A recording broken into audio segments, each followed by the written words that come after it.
I paid for my daughter's entire future. Then she sent me one message that broke me. I still remember the day my daughter sent me that message. Thanks for the tuition, but Tom doesn't want you there. But the truth is, that moment didn't begin there. It began years earlier, in silence, in sacrifice, in the kind of love only a parent understands. My name is Evelyn Carter, and everything I had, I gave to my daughter. Sophie was my whole world. From the moment I held her as a baby, I made a promise to myself, I would give her a life better than mine. I didn't care what it would cost me. I didn't care how hard it would be. She would never struggle the way I did. I worked 2 jobs for most of her childhood. In the mornings, I cleaned offices before sunrise. At night, I worked as a cashier in a small grocery store. There were days I barely slept. Days I ate once so she could eat twice. Days I cried quietly in the bathroom, so she would never see how tired I really was. But every time Sophie smiled, every time she hugged me and said, "Thank you, Mom," it felt worth it. She was brilliant. Top of her class. Always focused, always determined. Teachers would tell me, "You're raising an amazing young woman." And I believed it. I was proud, not just of her success, but of the heart she seemed to carry. When she got accepted into one of the best universities in the country, I cried. Not out of fear, but out of pride. That was the moment I felt like everything I had done finally meant something. But university wasn't cheap. The tuition fees were more than I had ever imagined. I remember sitting at the table late at night, staring at the numbers, wondering how I would make it work. But quitting was never an option. This was my daughter's future. So I made a decision. I took a loan. A big one. Bigger than anything I had ever committed to in my life. I told myself, this is what a mother does. I told myself, she will appreciate this one day. Every payment I made felt like a step closer to her dreams. I skipped buying new clothes. I stopped going out completely. I sold things that meant something to me. Even my late husband's watch. I sold it quietly, telling myself he would understand. Because this was for Sophie. And she knew it. Or at least, I thought she did. In her first year, she called me almost every day. She would tell me about her classes, her friends, her professors. I could hear the excitement in her voice, the joy, the growth. It made everything worth it. She would say things like, "Mom, I couldn't have done this without you." And I believed her. But somewhere along the way, things began to change. It started slowly. The calls became less frequent. The messages became shorter. The warmth in her voice began to fade. At first, I told myself she was just busy. University life can be overwhelming. New environment, new responsibilities, it made sense. Then one evening, during a short phone call, she mentioned someone. "His name is Tom," she said casually. That was the first time I heard his name. I didn't think much of it at first. She was young, in a new place. It was normal to meet people, to form relationships. I even felt a little happy for her. But I didn't know then that Tom would become the beginning of everything that would eventually break us. Weeks passed, and Sophie changed even more. She stopped asking how I was doing. She stopped saying thank you. Conversations became one-sided. I was always the one calling, always the one trying to hold on to what we had. And still, I kept paying the tuition. Every month. Without fail. Because I believed in her. Because I believed in us. Because I believed that one day, she would look back and understand the sacrifices I made. I never imagined that the same tuition I paid with everything I had would one day become the reason for the most painful family betrayal story of my life. I never imagined I would become the mother in an ungrateful daughter story. And I definitely never imagined that a simple message, cold, short, and heartless, would change everything. But that moment was coming. And when it did, it would test not just my love as a mother, but my strength as a woman. If this story touches you in any way, don't forget to hit the subscribe button, like this video, and share it with someone who needs to hear it. Because sometimes, the stories we live are the ones others need to learn from. And trust me, this is only the beginning. Then this part of my life slowly became something else, something I didn't recognize at first. Looking back now, I can see the signs clearly. But at the time, I kept making excuses, holding on to hope, refusing to believe I was slowly becoming part of a family betrayal story. Sophie didn't change overnight. That's what made it harder to accept. At first, it was small things. She stopped calling every day. Then it became once a week. Then sometimes, I would go 2 weeks without hearing her voice. When I called, she sounded distracted, like her mind was somewhere else. "Mom, I'm busy. I'll call you later," she would say. But later, it rarely came. I told myself, she's growing up. I told myself, this is normal. But deep inside, something didn't feel right. One evening, I called her like I always did. The phone rang longer than usual before she finally answered. "Hello." Her voice sounded different. Not cold exactly, but distant. "Sophie, sweetheart, how are you?" I asked, trying to sound cheerful. "I'm fine, Mom," she replied quickly. I paused, waiting for her to ask about me. She didn't. Instead, I asked, "How are your classes going?" "They are fine. Just fine." That word stayed with me long after the call ended. Before, she used to tell me everything, every test, every challenge, every small victory. Now, I was getting one-word answers. Then came the name again. Tom.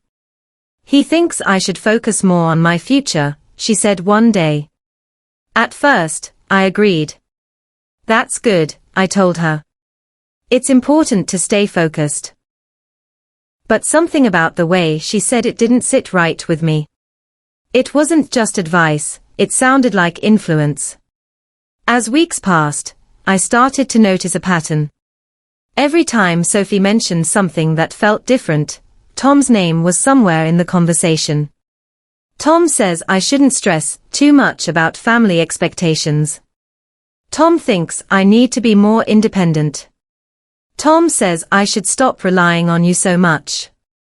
That last one, it hurt more than I expected. Stop relying on me. After everything. I didn't say it out loud. I didn't want to sound controlling or emotional. I told myself again, she's just growing up. But deep down, I felt something slipping away. Still, I kept paying the tuition. Every single month. The same tuition that would later be mentioned in that painful message. "Thanks for the tuition," a message I could not have imagined at the time. One night, I decided to send her a little extra money. Just something small, to help her with food or books.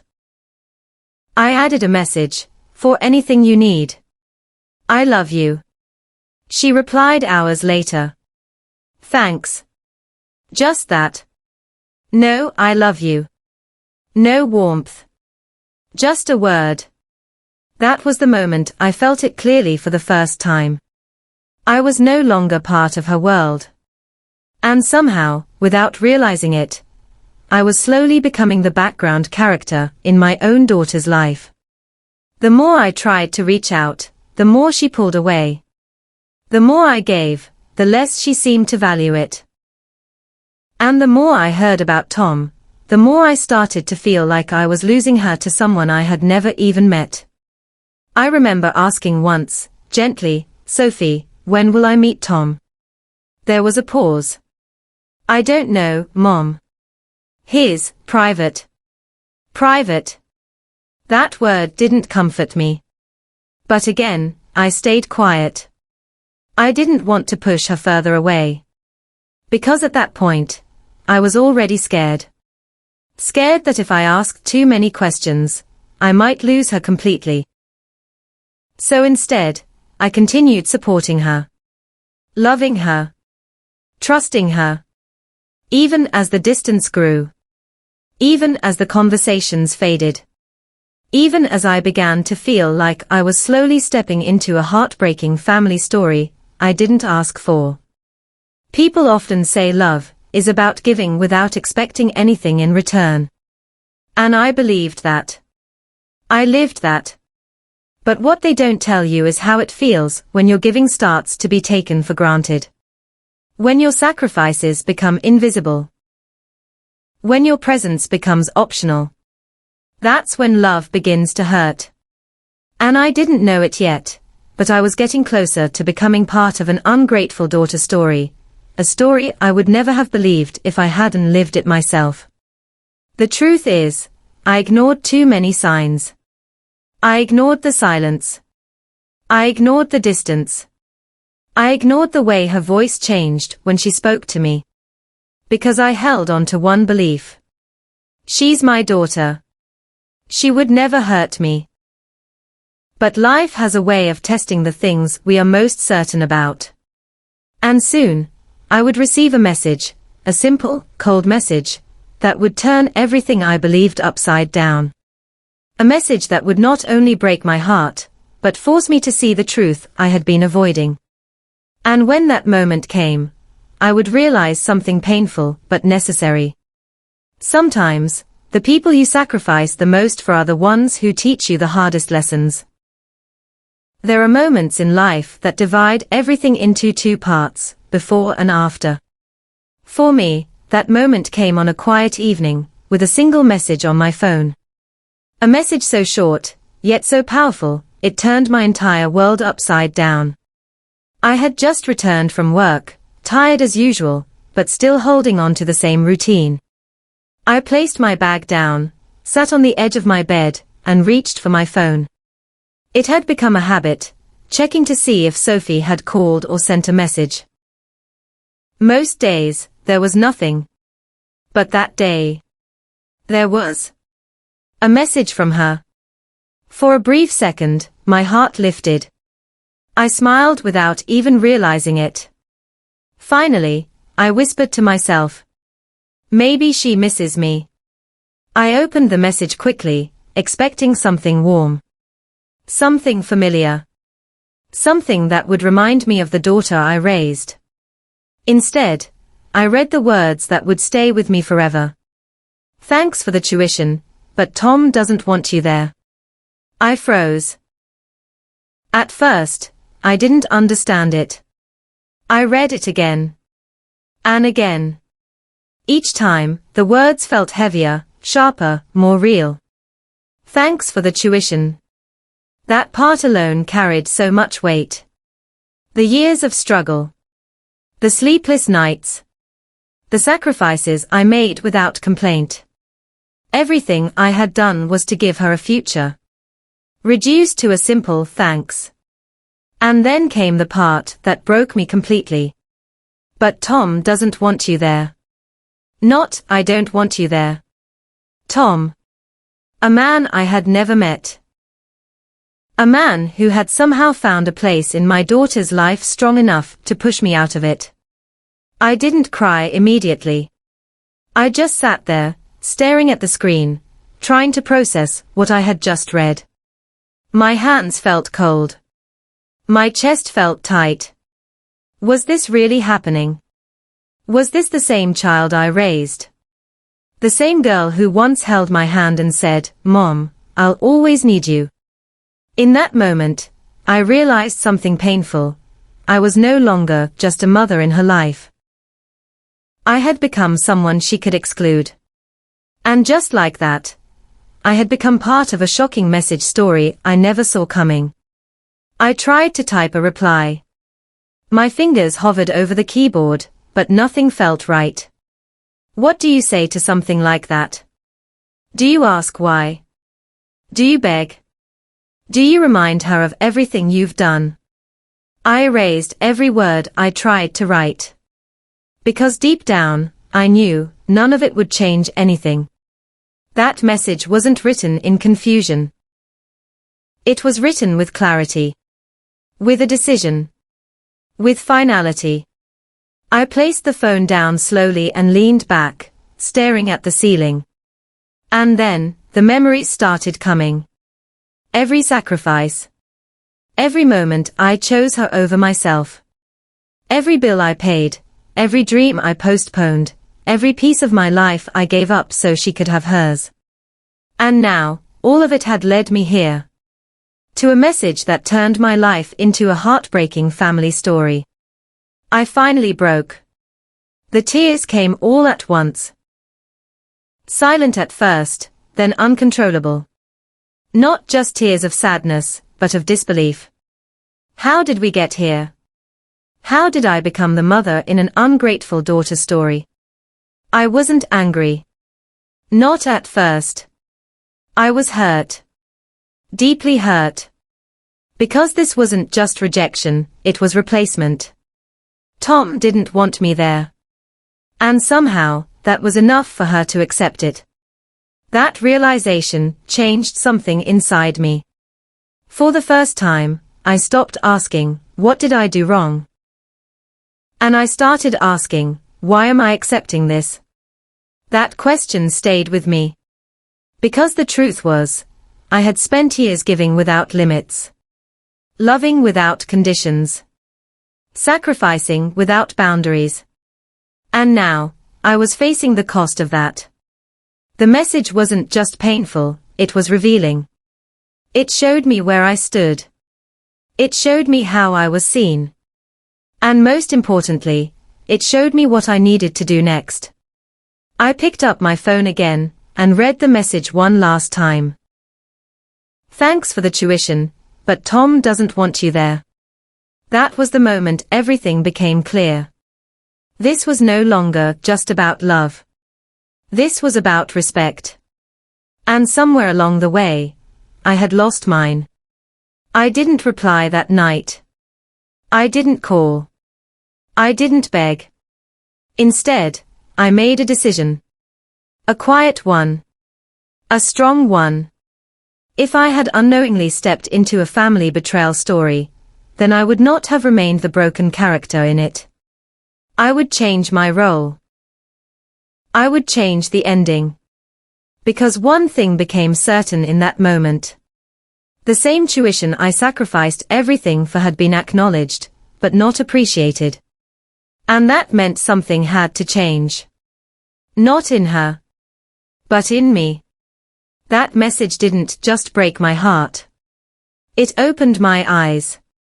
And what I would do next would change everything. After reading that message, thanks for the tuition, but Tom doesn't want you there, something inside me changed. Not suddenly, not loudly, but deeply. It was like a quiet awakening.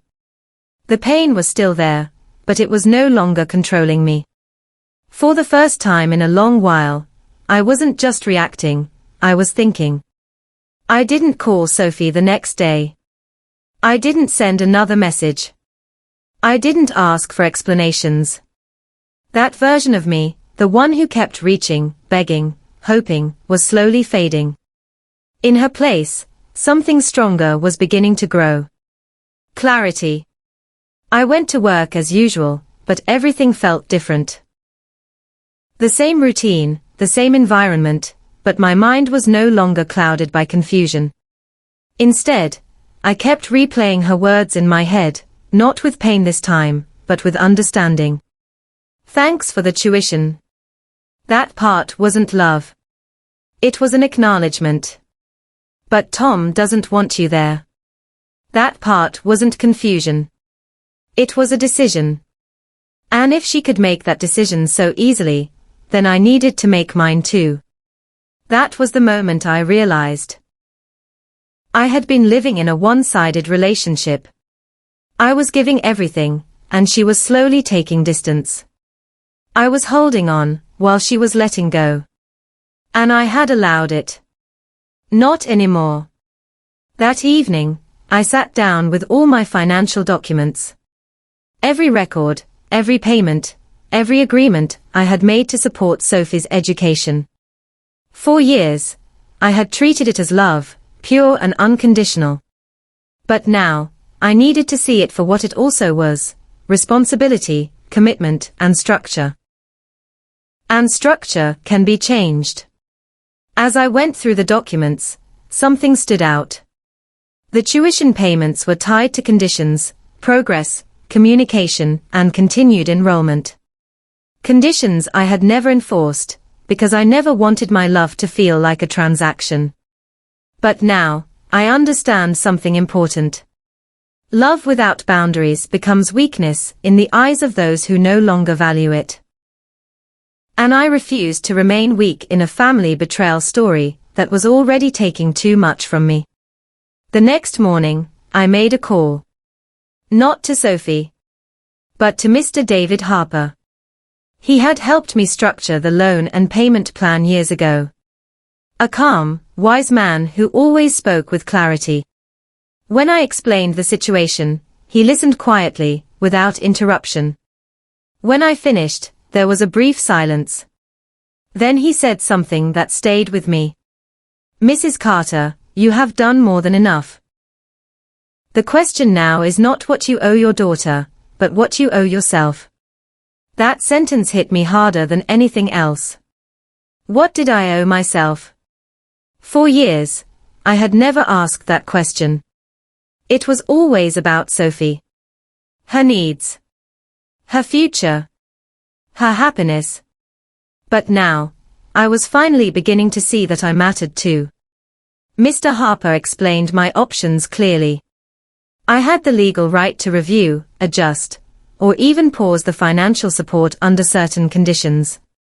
Not out of punishment, but out of necessity and fairness. For the first time, I wasn't thinking emotionally. I was thinking clearly. And that clarity gave me strength. That day, I made a decision. A quiet one. A firm one. I would no longer continue as if nothing had happened.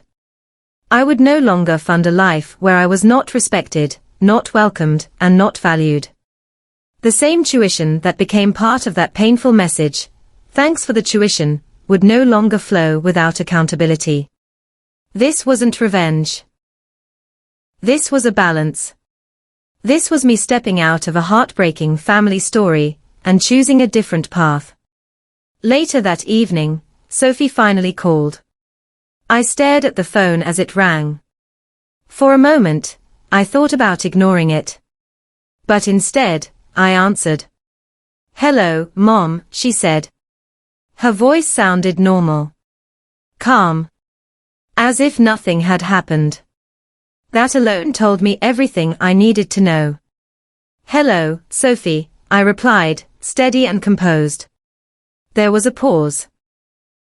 Then she said, "I hope you saw my message."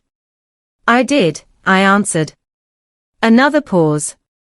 "I didn't mean to hurt you," she added quickly. I listened carefully. Not to her words, but to what was missing. There was no apology. No regret. Just an explanation. And that confirmed it. This was no longer just a misunderstanding. This was a choice. A clear one. And now, I had to respond with one of my own. "Sophie," I said calmly, "I have always supported you. I have always been there for you.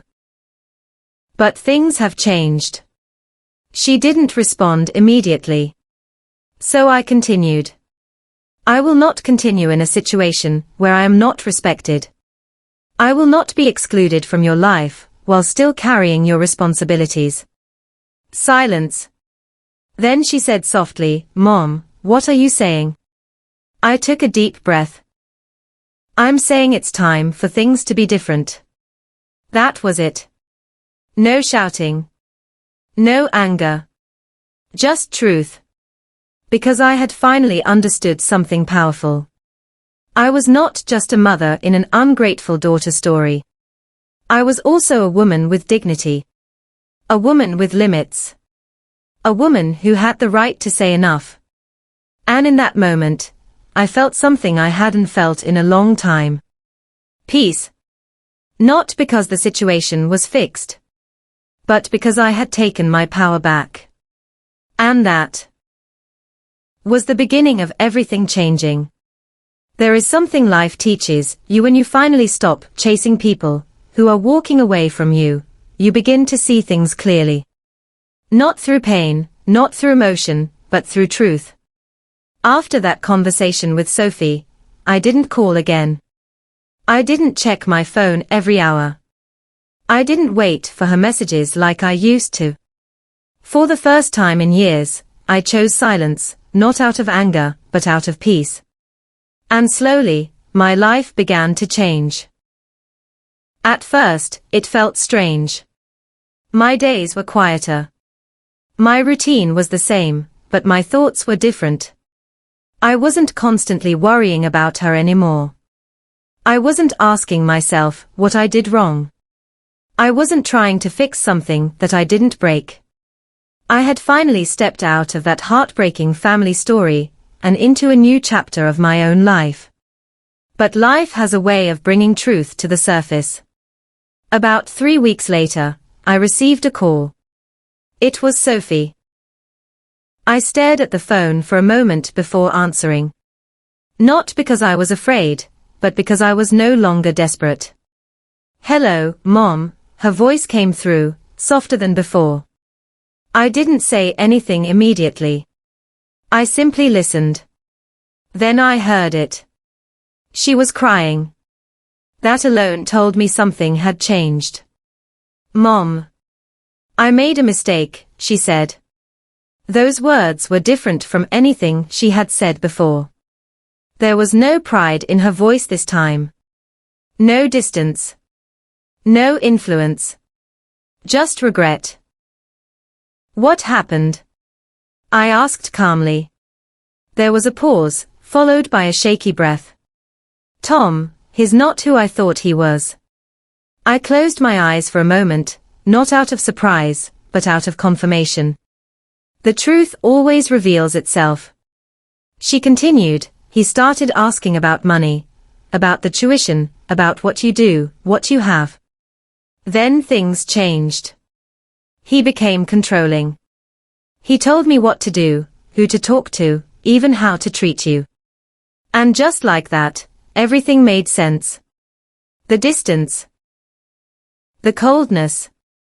The message.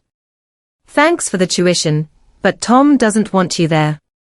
That wasn't just a sentence anymore.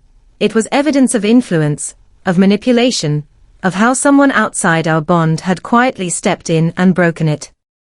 "I didn't see it, Mom," she whispered. "I thought he cared about me." I listened carefully, but this time, I wasn't listening as the woman who would immediately forgive everything. I was listening as someone who had learned. Someone who had grown. Someone who had stepped through a family betrayal story and come out stronger. "And now?" I asked. "He left," she said quietly. "When I told him the financial support changed, when I told him things weren't the way he thought, he just left." Of course he did. Because people who are there for the wrong reasons never stay when the benefits disappear. That was the truth Sophie had to learn. And unfortunately, it came at a cost. "I'm sorry, Mom," she said again, her voice breaking. "I didn't understand. I didn't appreciate everything you did. I see it now. I really do." There it was. The realization. The moment every parent hopes for. But something inside me had changed. Not my love. But my boundaries. "I hear you, Sophie," I said calmly. She went quiet, waiting. Waiting for the version of me who would say, "It's okay, come back, everything is the same." But things were not the same. Because I was no longer just the woman in an ungrateful daughter story. I was a woman who had rediscovered her worth. "I love you," I continued, "and I always will. But love does not mean things go back to the way they were." She didn't interrupt.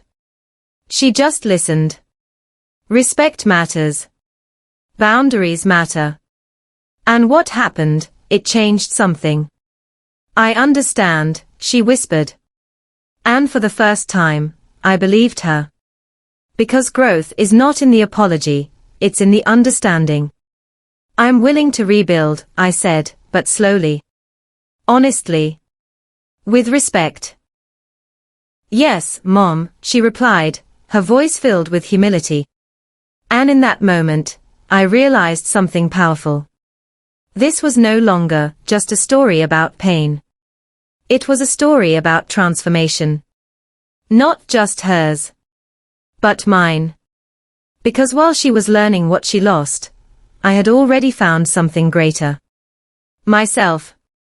The same tuition I once sacrificed everything for had taught me a lesson I never expected. That love must have boundaries. That giving must have balance. And that sometimes, walking away, is the only way to truly stand strong. I no longer needed validation. I no longer needed to prove my worth. Because I finally understood it. And that changed everything. If you've ever been in a situation where you gave your all and felt unappreciated, this story is for you. Don't forget to comment where you're watching from, like this video, and share it with someone who needs to hear this message. Because sometimes, the hardest stories create the strongest people.